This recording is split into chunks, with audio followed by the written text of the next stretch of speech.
Ripple effects are those things that sort of just like throwing a pebble into a pond and watching the ripples go out until they go further and further till they eventually go away.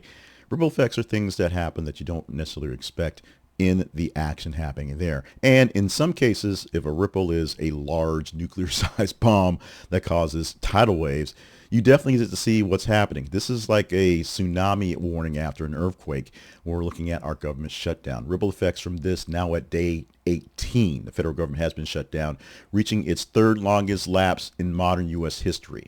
The Senate failed again this week to advance a stopgap bill that would at least put money into the coffers to get people back to work. And there's no vote scheduled until after the weekend, which means for the weekend, you get no government in theory. While there are governmental people talking a lot, especially Republicans complaining about the proposed No Kings rallies today, the shutdown that began at 12:01 a.m. Eastern Time on October the 1st, 2025 continues. Congress failed to meet the fiscal year deadlines and no money could go into any real funding programs. That means people were furloughed. It could not get paid to work. Some people are still working. Some agencies are still doing what they do in their primary care, but without an actual funding to what's going forward. They should get back their pay.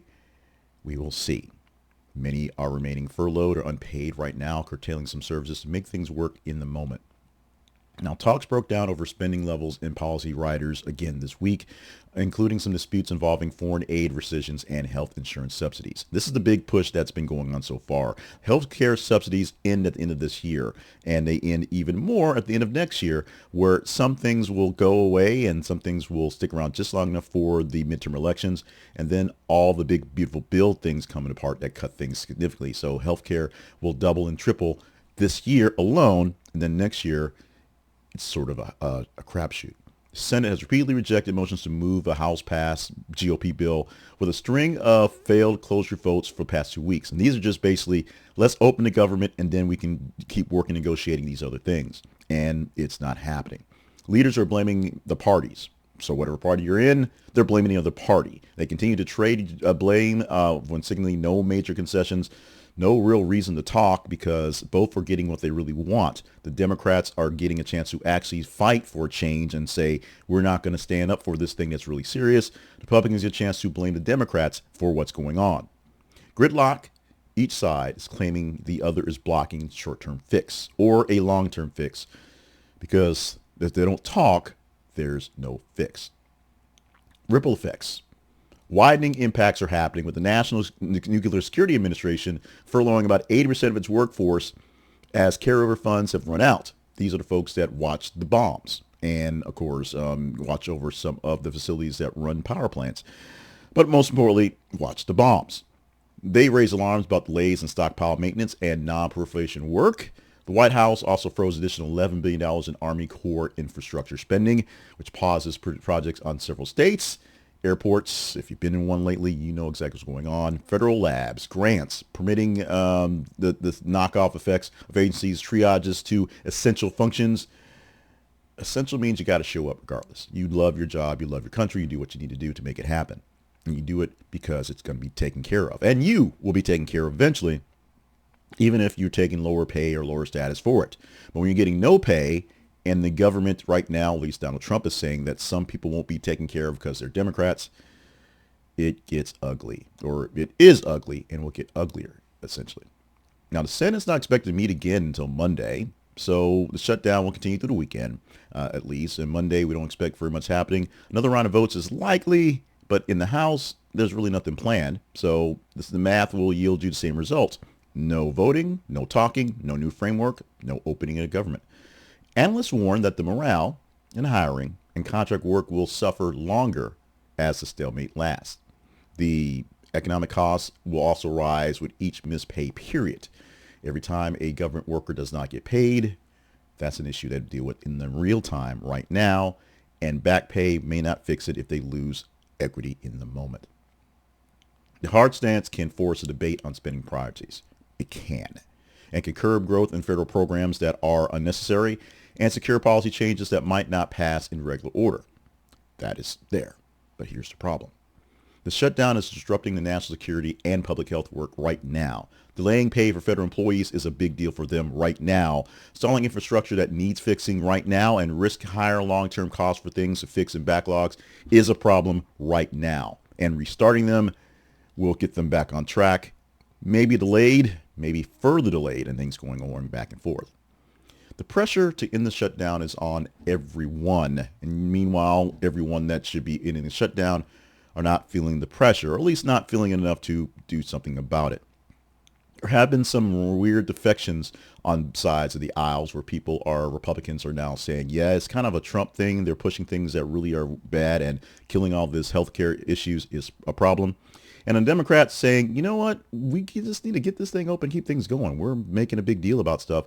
We can negotiate and fix stuff. This is not the time to be, stalwart. This is time to get things done so we can get things done. And of course, there's real world harm. There's a lot of bad things going on right now. And without the full abiding love and benevolence of the government, whether you like the guy in charge or not, we got issues. We'll have more issues. And there are things that will fall through the cracks. Many people would trickle down for things. People that expect funds from the government, either from grants or from just literally pay, are having issues across the board, across the nation, I would say even across the world. So at 18 days, third longest shutdown in modern history, we've made history. We've made a point. Can we stop making points and start making deals and start making conversation and start opening up the business of the government again so we can go things forward? I am worried. Not that me, random guy on the internet talking in a camera has anything to say about anything, but I am worried about the long-term health of the nation if we are doing this and we keep doing this.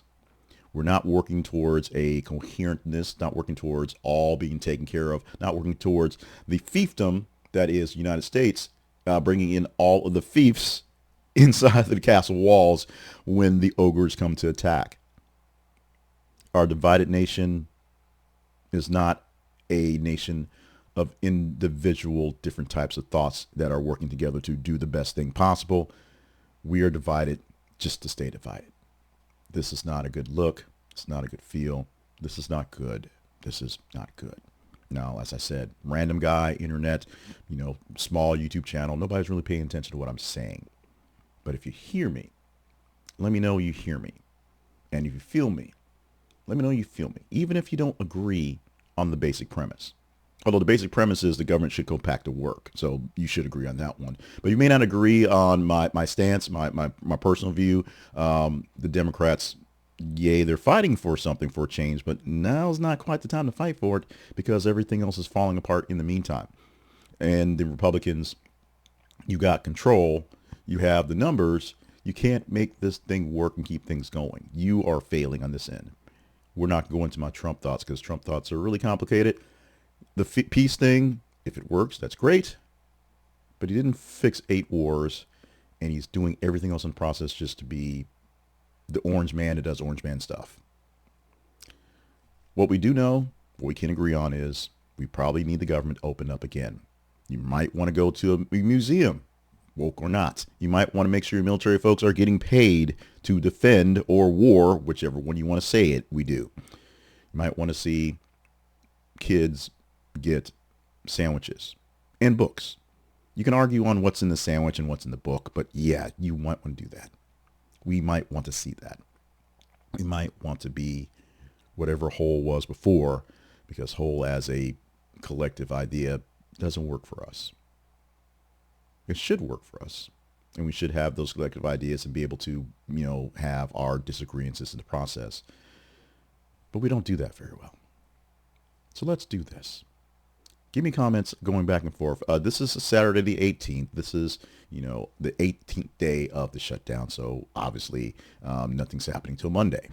But for the weekend, maybe a little bit of Monday or Tuesday, if this thing still lasts, this video still lasts in your viewpoints, let me know what you think about this whole shutdown thing. Just give it to me to give it to the wider us. This is a conversation project. We offer you headline news, information, pop culture references that are worth chatting about. Looking at my little note over there that says that. And this is something we're probably not talking enough about, even though we talk about it every day, we're trying not talking enough about it in a standpoint that's going to fix anything. I can't fix it. You can't probably fix it. Unless you're John Thune or maybe Marjorie Taylor Greene, maybe you can fix it. But the collective we's watching random videos on YouTube, getting our news from here or wherever, can't fix it. Headline, 18 days of shutdown. It's here. Let me know what you think about it.